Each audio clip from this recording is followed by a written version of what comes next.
Buongiorno a tutti e bentornati a Valgrande. Si sa ed è noto che per ogni fiore c'è un vaso adeguato, così pure per ogni stagione e per ognuno da voi c'è un abito adatto. Allo stesso modo, qua per la composizione dei fiori che ci sono nel mio giardino, io amo scegliere il vaso adeguato. Infatti oggi ho raccolto, e vedete che sono un po' piegati, questi iris, perché sono cresciuti in modo molto spontaneo e con il peso del fiore si sono reclinati. Quindi adesso la cura sarà quella di scegliere il vaso più adatto per dare loro il giusto valore.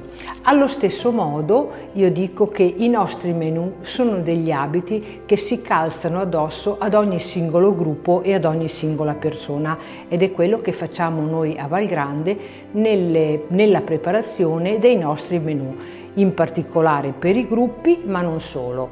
Quando poi io non ho indicazioni, ad esempio per il fine settimana, cerco di preparare dei menù che siano vari, con prodotti di stagione, prodotti locali, che però possano incontrare le esigenze un po' di tutte le persone che arrivano qui a Valgrande. Infatti sempre nei nostri menù si potranno trovare delle preparazioni a base di verdure, preparazioni a base di carne provenienti dal nostro allevamento familiare e preparazioni con dei formaggi.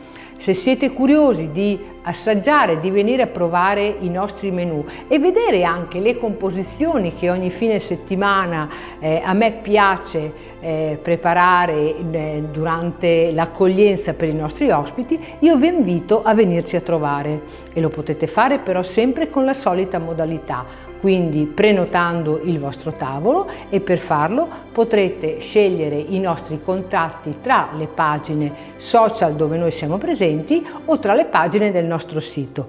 Per il momento io continuo nelle mie semplici composizioni e vi aspetto. Ciao!